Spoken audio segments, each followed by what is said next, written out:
dengan Al-Quran, dan insya-Allah pada pertemuan kali ini kita akan sambung tadabbur pada surah Al-Mulk ayat ke-28 insya-Allah. Sebagaimana firman Allah Subhanahu wa taala, A'udzu billahi minasyaitonir rajim.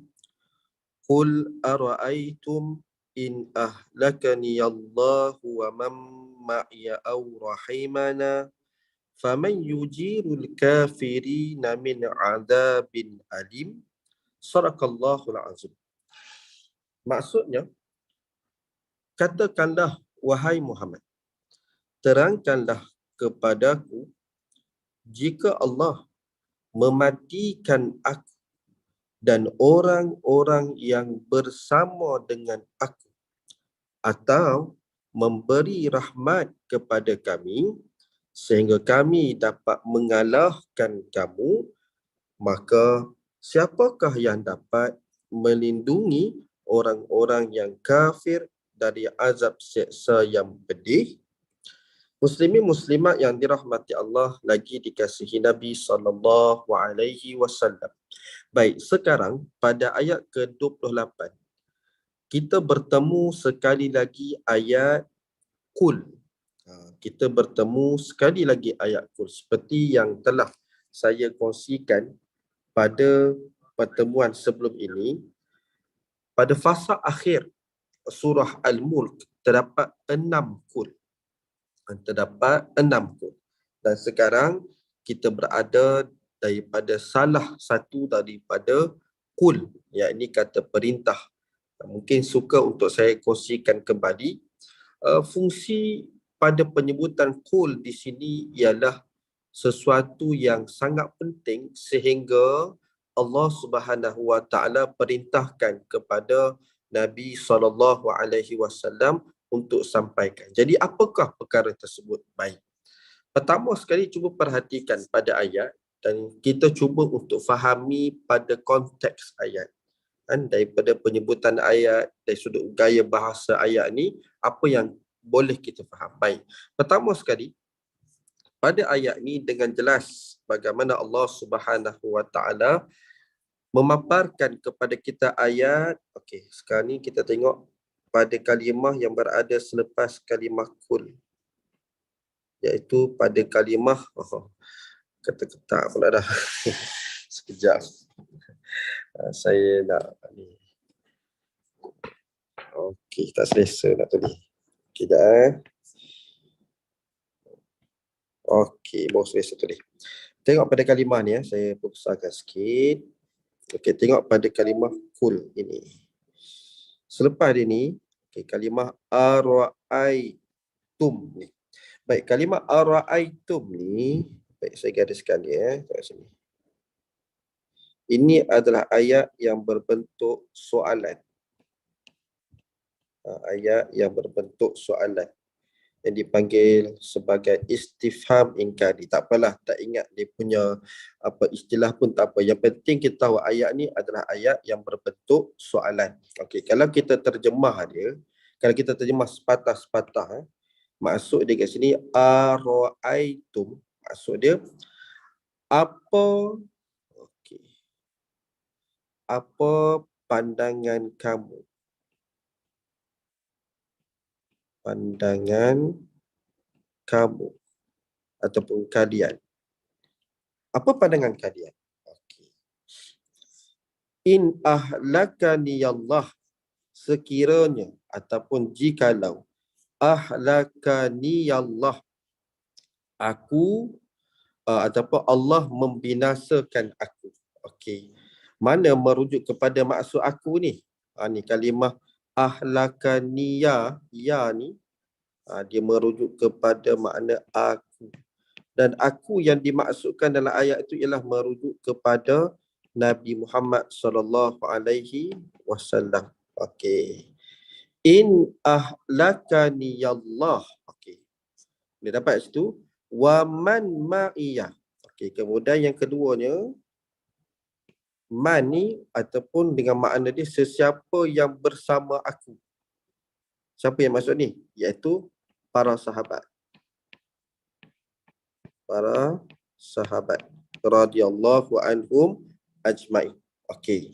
Jadi dia punya pemahamannya ialah kita fokus kepada kejap saya berikan kotak ni. Kita tengok kat sini yang saya kotakkan ni. Okey. Ini kefahaman yang penting ni. Baik. Sekarang ni ayat ni adalah ayat yang berbentuk soalan, kan? Apa pandangan kalian ataupun di dalam kitab I'rab Al-Quran menjelaskan makna ara'aitum dekat sini dia sama maksud dengan penyebutan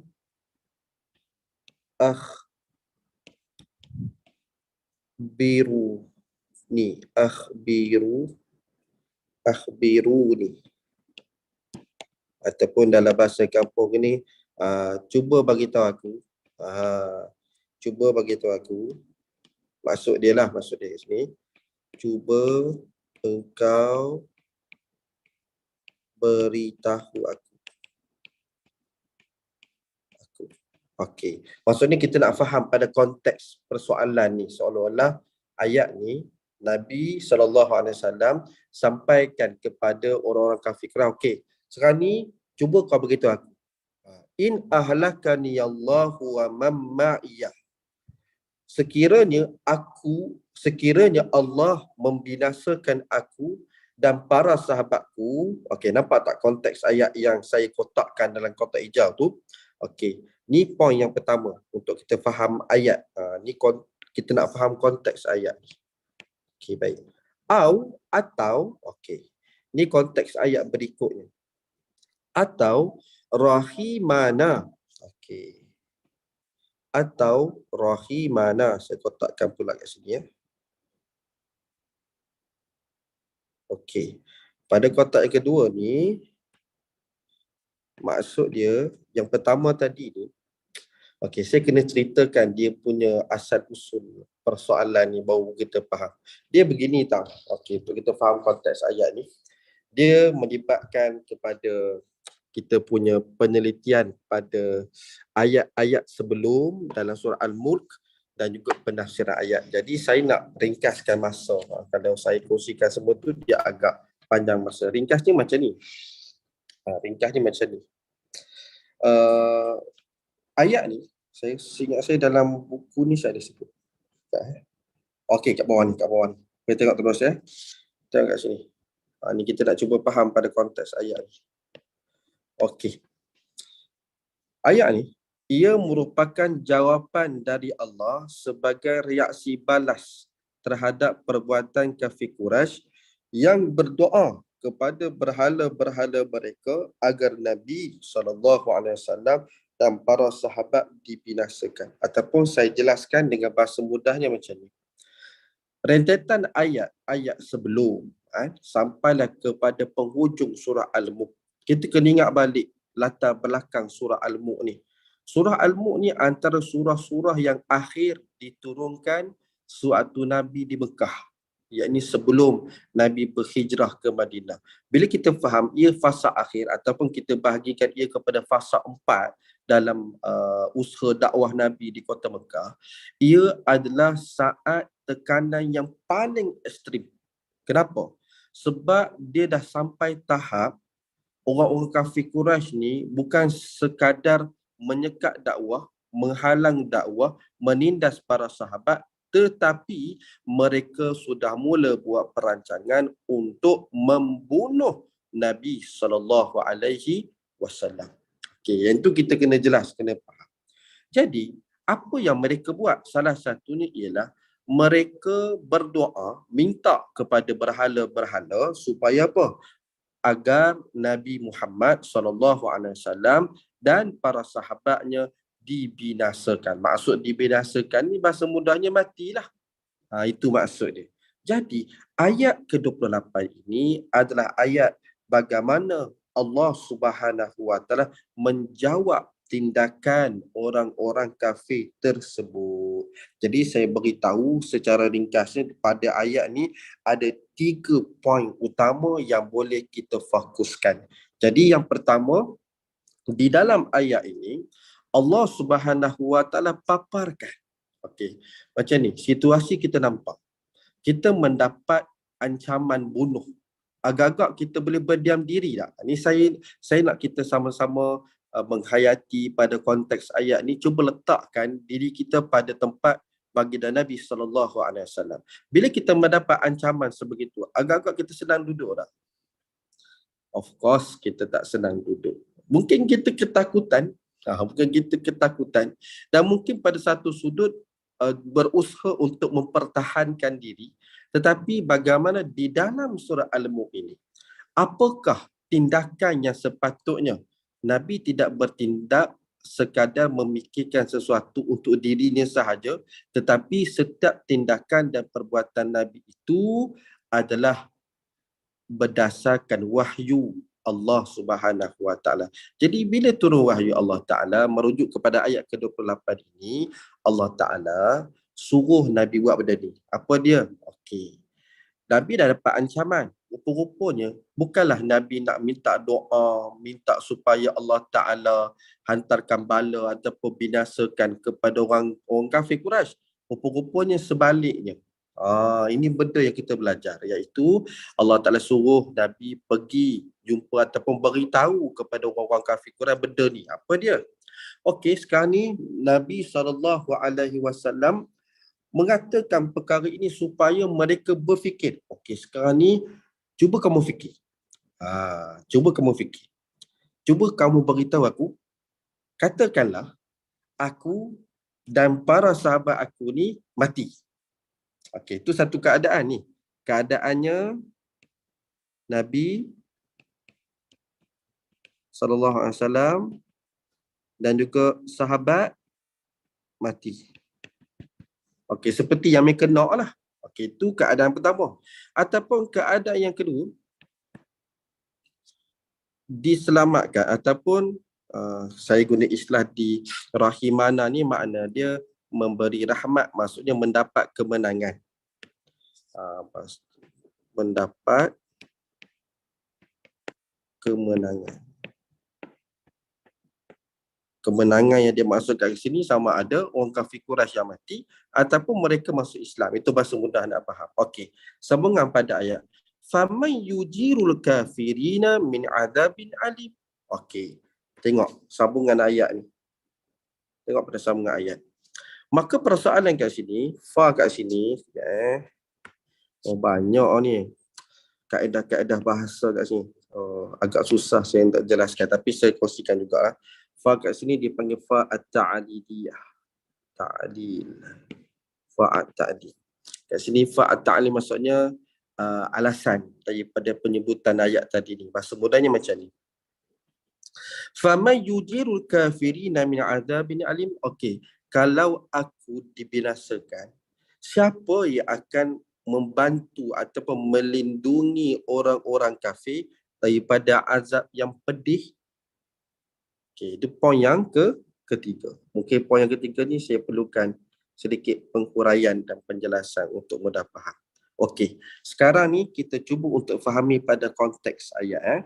Bahasa mudahnya, ayat ni adalah ayat yang mana untuk mudah kita faham, Allah Ta'ala suruh Nabi bagi tahu kepada orang-orang kafir Quraisy. Ini adalah salah satu teknik dakwah. Salah satu teknik dakwah. Ada orang yang mungkin situasinya kita perlu untuk kita panggil apa ya? Istilah tu kadang-kadang saya tak reti nak mengistilahkannya, ataupun bahasa mudahnya macam ni lah. Sekarang ni kita mendapat ancaman. Bahasa mudahnya orang nak cuba memudaratkan kita. Sudah pasti kita rasa terancam, dan mungkin pada satu keadaan jika kita ada kekuatan, kita cuba untuk menyerang ataupun kita cuba berusaha sedaya mungkin untuk mempertahankan diri kita. Dalam situasi Nabi berhadapan bukan dengan Parsi, bukan berhadapan dengan orang Rom, tapi Nabi berhadapan dengan orang kaum Nabi sendiri, iaitu orang-orang Arab Quraisy yang mereka ini tak boleh terima agama Islam. Mereka menolak akan Al-Quran. Sehingga sampai tahap mereka nak bunuh Nabi SAW. Jadi kita belajar salah satu kaedah dalam kita bermuamalah ataupun dalam kaedah kita berdakwah. Mungkin sampai satu tahap ataupun satu ketika kita perlu gunakan metod ini, cara ini dalam kita berdakwah. Apa dia? Kita lontarkan sesuatu supaya mereka berfikir. Ini yang dilakukan oleh Nabi SAW berdasarkan perintah Allah Subhanahu wa Ta'ala. Okey, baik. Fokus pada poin 1 dan poin 2 yang saya kongsikan ni. Baik. Yang pertama sekali, Nabi SAW begitu, ara'aitum in ahlakani Allahu wa man ma'iya aw rahimana. Baik, perhatikan kat sini. Ara'aitum, kata tanya dalam bentuk istifham ingkari, iaitu kata tanya untuk menyangkal pengharapan mereka terhadap berhala-berhala itu mampu mendatangkan manfaat dan pertolongan bagi mereka. Okey, bahasa mudahnya seperti yang saya sebut tadilah, iaitu makna ara'aitum kat sini. Okey, sekarang ni mereka mengharapkan apa yang mereka minta kepada bahala-bahala mereka tu, iaitu agar Nabi SAW dan para sahabat itu dibinasakan. Senang katanya matilah bahasa mudahnya. Okey, jadi hal itu sebenarnya tak akan berlaku. Macam tu cerita dia. In ahlakani Allahu wa man ma'iya. Pada ayat ini, iaitu seperti yang saya jelaskan di atas tu, makna ahlakani ini sebenarnya ada banyak makna. Mati ataupun kehilangan ataupun kerosakan, tapi dengan bahasa mudahnya Nabi dan juga para sahabat itu dibinasakan. Bahasa mudah untuk faham, seperti yang mereka harapkan, tak ada siapa dah lagi yang akan mengajak mereka untuk menyembah Allah. Tak ada lagi dah. Bila Nabi tak ada, sahabat-sahabat tak ada, maka mereka akan meneruskan kehidupan seperti sedia kala. Itu makna dia. Okey. Aurahimana, atau beri kehidupan kepadaku. Maksud kehidupan kepadaku kepada siapa? Kepada Nabi SAW dan para sahabat. Maksud kata tak berjaya lah, ataupun apa yang mereka harapkan itu tidak berlaku. Ada dua situasi itu. Situasi yang pertama ataupun situasi yang kedua. Okey. Lepas dua situasi itu disebutkan, maka sambungan ayat, faman yujirul kafirina min adabin alim. Apakah kebinasaan aku dan orang-orang yang beriman bersamaku itu dapat membebaskan kamu dari azab Allah yang kamu derhakai itu? Okey, faham tak maksud ayat ni? Maksud ayat ni, cerita dia nak bagi tahu, tak kisahlah sama ada Nabi Muhammad SAW itu ada ataupun tidak, mereka yang kufur kepada Allah tetap akan diazab oleh Allah Subhanahu wa Ta'ala. Itu bahasa mudah nak fahamnya. Dan yang lebih teruk, kalaulah Nabi SAW tidak ada dan juga pengikut-pengikut Nabi merujuk kepada para sahabat ni tak ada, siapa yang akan berikan peringatan tentang azab Allah kepada kalian, kepada orang-orang kafir Quraisy? Lagi teruk. Sebab Nabi Muhammad SAW adalah Rasul terakhir. Tak ada dah Rasul lepas tu. Tak ada siapa yang akan berikan peringatan. Adakah kamu lupa bahawa telah menjadi ketetapannya azab itu tetap diberikan kepada setiap orang yang ingkar kepadanya dan selalu berbuat kejahatan? Okey, itu penafsiran ayat yang saya kutip daripada kitab tafsir Ibnu Katsir dan juga tafsir At-Tahrir wa Tanwir. Baik, saya kira kita boleh faham pada konteks ayat ni. Okey, kalau tak boleh faham, insya-Allah saya cuba untuk kongsikannya dengan bahasa mudah untuk kita faham. Baik. Jadi kalau kita perhatikan 3 poin utama dekat sini, mungkin suka untuk saya kongsikan ataupun sebutkan sepintas lalu sebelum kita tadabbur bersama dan kita cuba tengok apa yang boleh kita sandarkan pada diri kita. Ya, mungkin ayat ini menceritakan tentang situasi zaman tersebut. Adakah hanya semata-mata itu? Kena ingat, setiap ayat yang kita baca ni dia ada peringatan kepada para pembaca. Okey. Setidak-tidaknya 3 poin utama yang perlu kita tahu dekat sini. Yang pertama, kalau kita perhatikan elok-elok, situasi ayat ini, sekejap saya ambil satu space kat sinilah, kat atas ni lah.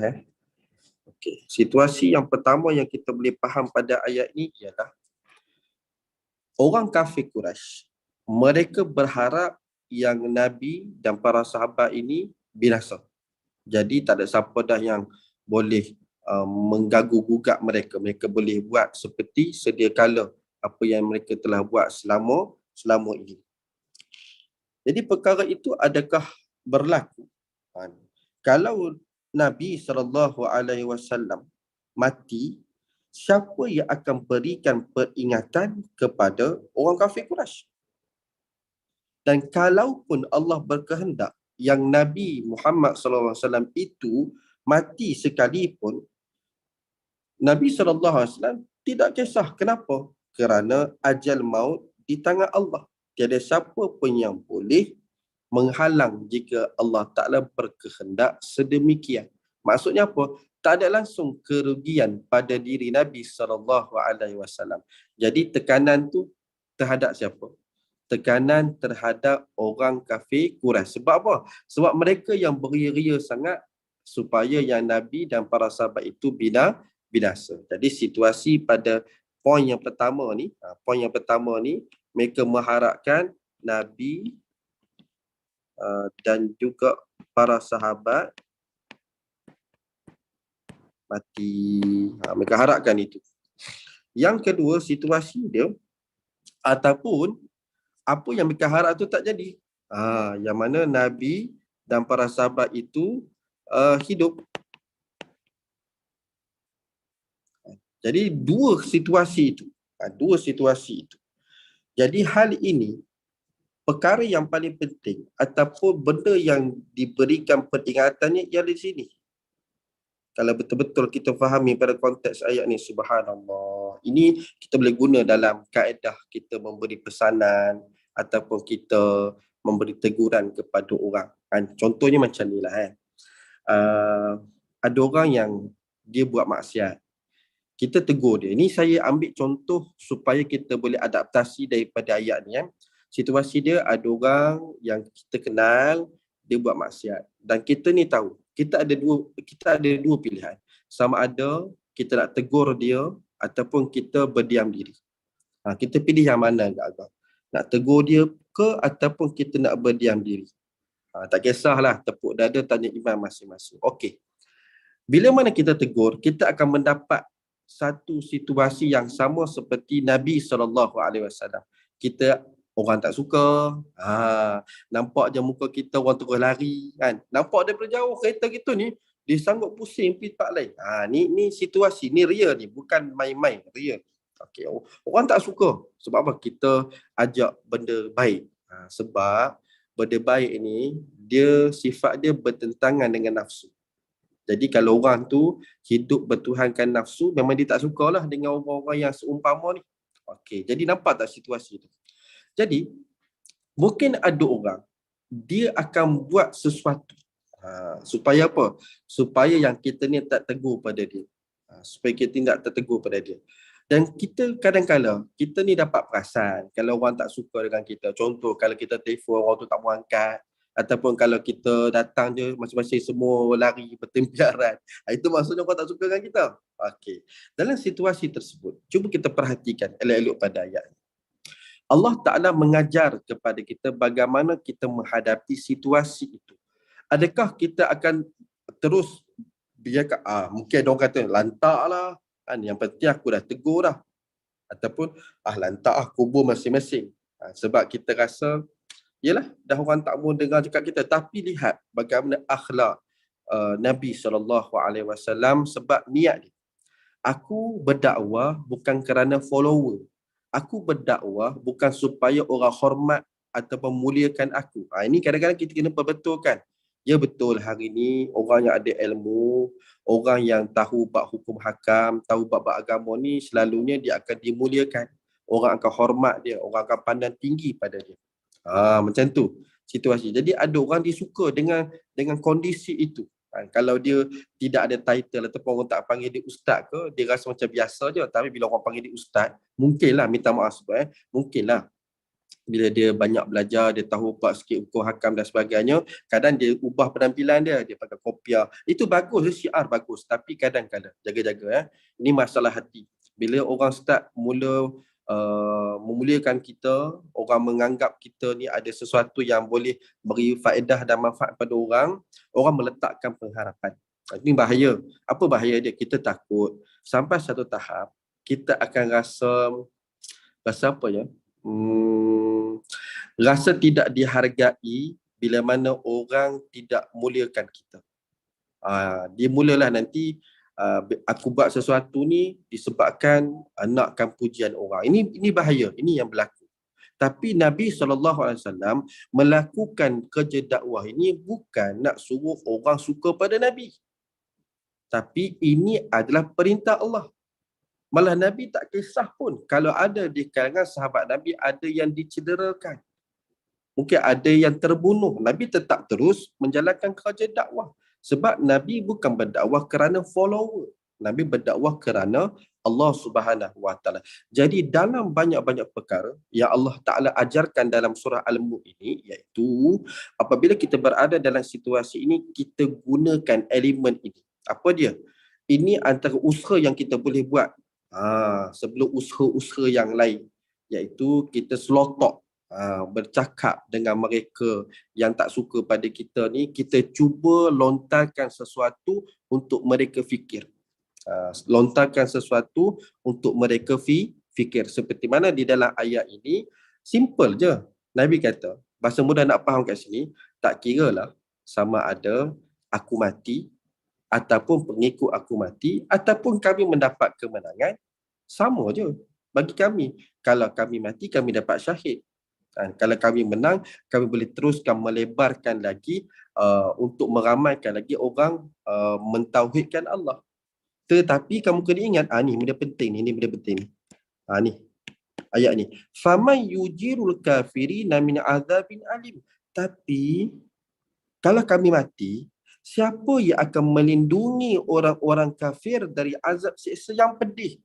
Ini benda penting. Bahasa mudahnya, tak apa kamu tak suka aku, tapi nanti ini saya guna ayat ni kalau boleh nak copy paste pun tak apa. Okey, macam ni. Ada orang, mungkin orang yang terdekat dengan kita tahu dia ni tak solat. Kita pun pesan, kita berilah teguran kat dia, kita beritahulah macam-macam lah. Macam-macam dah kita tegur.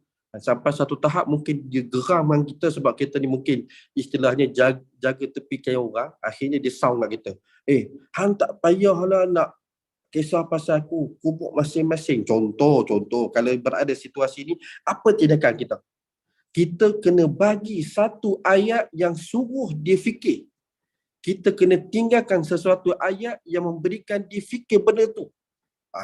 Yang tu kena atas kreativiti masing-masing lah. Ini contoh saya lah, kalau saya berada pada situasi itu, saya kata macam ni. Abang, kalau abang tinggal puasa, insya-Allah saya boleh tolong gantikan puasa abang. Boleh tolong bayarkan fidyah puasa abang.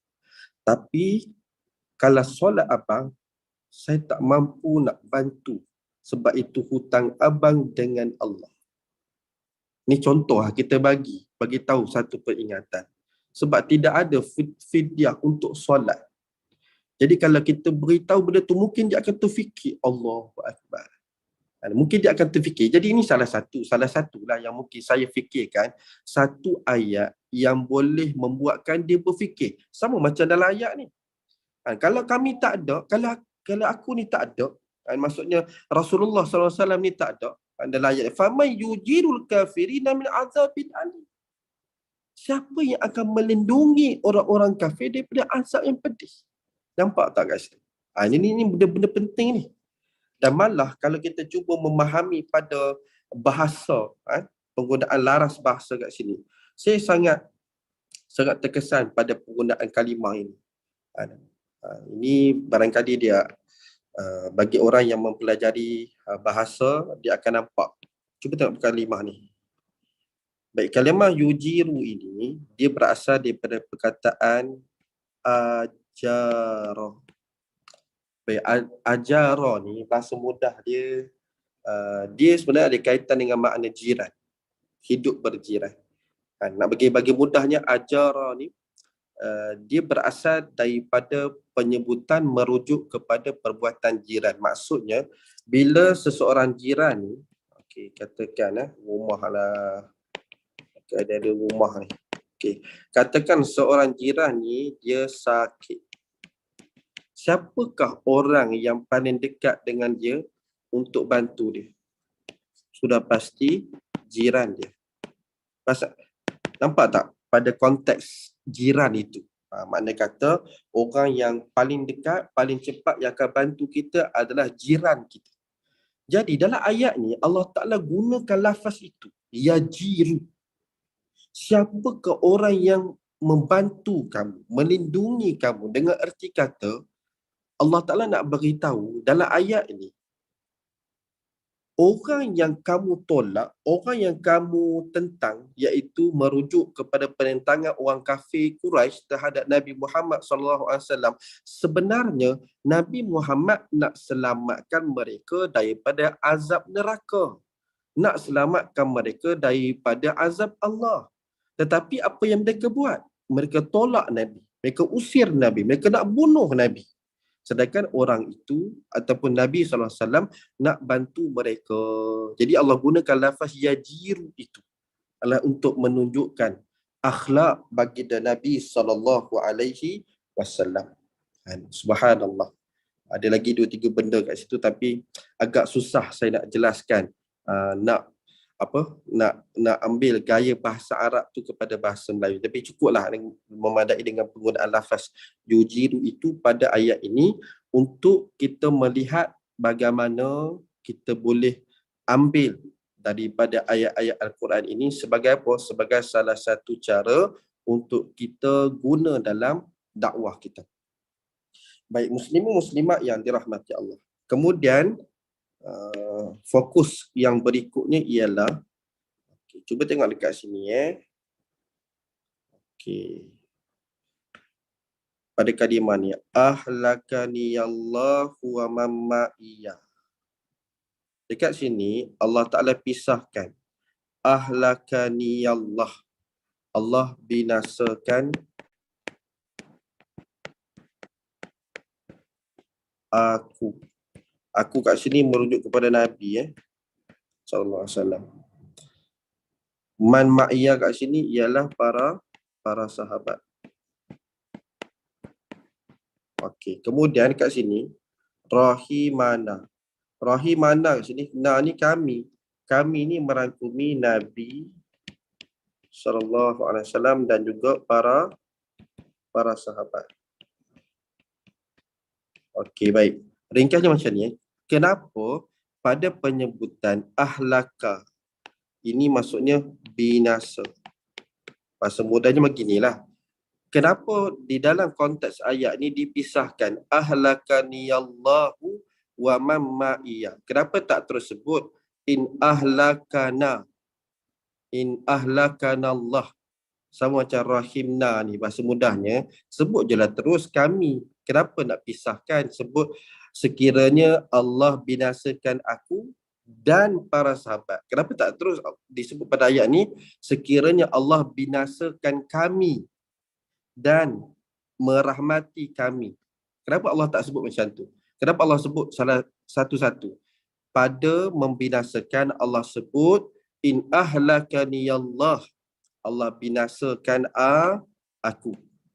Kemudian dan para sahabat. Okey, ni komentar ulama tafsir. Bahasa mudahnya macam ni. Ketika mana saat susah, Nabi SAW dahulukan diri Nabi. Nabi letakkan ketika dalam keadaan darurat, dalam keadaan susah.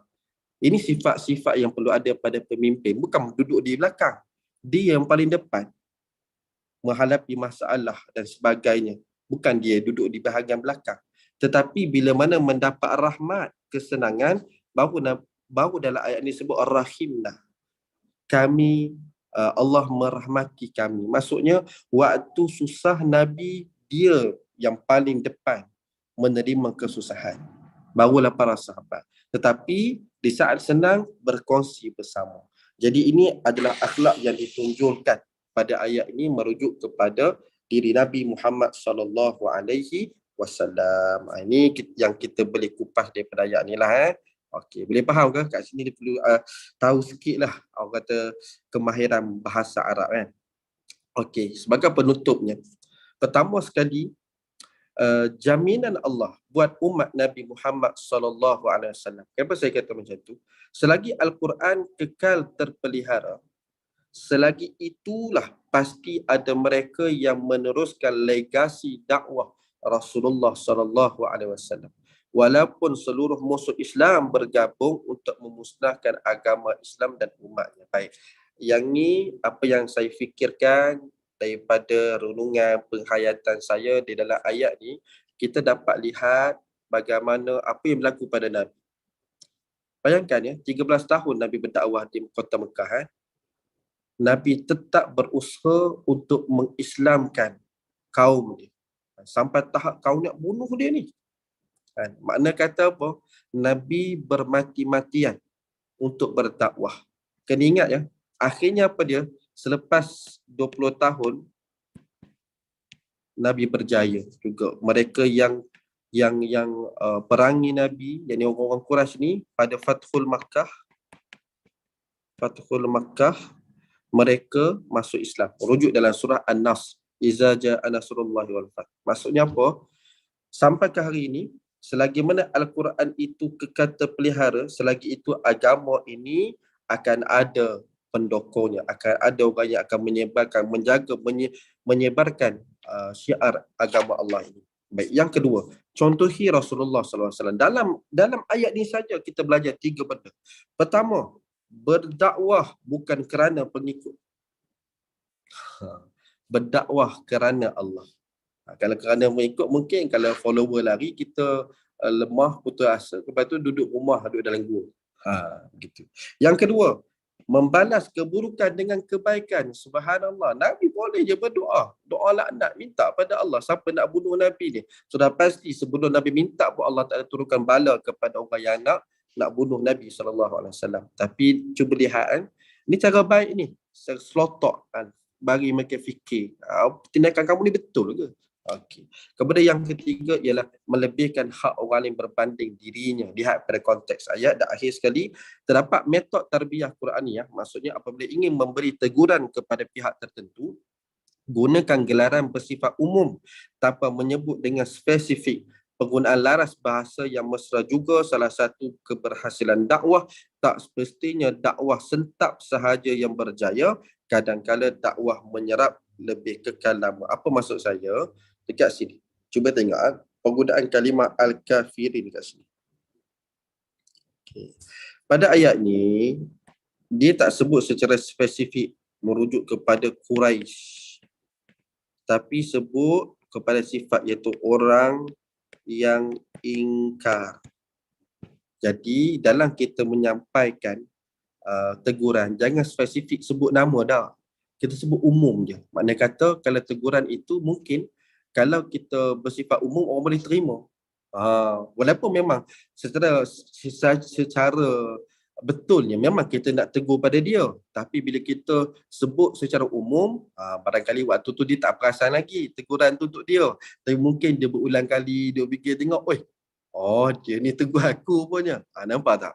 Sama lah juga dalam surah Al-Fatihah. Kan Allah Ta'ala, firman Allah Ta'ala, Siratal ladzina an'amta alaihim ghairil maghdubi alaihim waladdallin. Tengok kalimah al-maghdub dengan dallin. Ad-dallin. Al-maghdub merujuk kepada orang-orang Yahudi. Ad-dallin merujuk kepada orang-orang Nasrani. Kenapa Allah Ta'ala sebut al-maghdub dengan lafaz umum, iaitu orang-orang yang dimurkai? Maksudnya apa? Ayat itu bukan sahaja peringatan kepada orang Yahudi, tapi juga kepada mereka yang termasuk dalam kelompok itu. Orang-orang yang dimurkai ialah merujuk kepada orang yang tahu kebenaran tapi dia tidak ikut pada kebenaran. Wallahu alam bisawab. Mudah-mudahan dengan sedikit perkongsian yang saya kongsikan pada pertemuan ini memberi kebaikan dan faedah serta kebaikan kepada kita semua. Yang baik itu datang daripada Allah, kurang lemah kelemahan ilmu dan penyampaian saya. Jadi insya-Allah kita ni sudah berada di penghujung tadabbur surah Al-Mulk seperti yang saya wawarkan pada pertemuan sebelum ni. Lepas ni kita akan tadabbur pula pada surah As-Sajdah, dan insya-Allah saya dah berada pada fasa akhir untuk menyiapkan buku tadabbur surah As-Sajdah.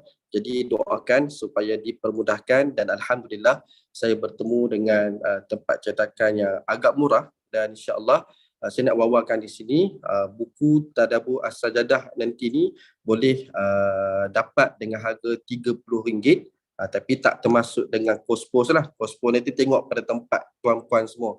Kalau Sabah Sarawak mungkin mahal sikit lah. Tapi buku tadabbur ini boleh dapat dengan harga RM30, insya-Allah. Mudah-mudahan ianya beri faedah dan manfaat kepada kita semua, insya-Allah. Jadi doa-doakanlah dan juga tolong doakan supaya saya kuat. Sebenarnya banyak halangan, saya terus terang sebut banyak halangan untuk saya buat program pada tiap-tiap malam Isnin sampai Jumaat, tapi saya gagahkan juga buat, dan tolong doakan saya supaya saya kuat, supaya saya diberikan ketenangan dan macam-macam lah, sebab saya seharian pun banyak program.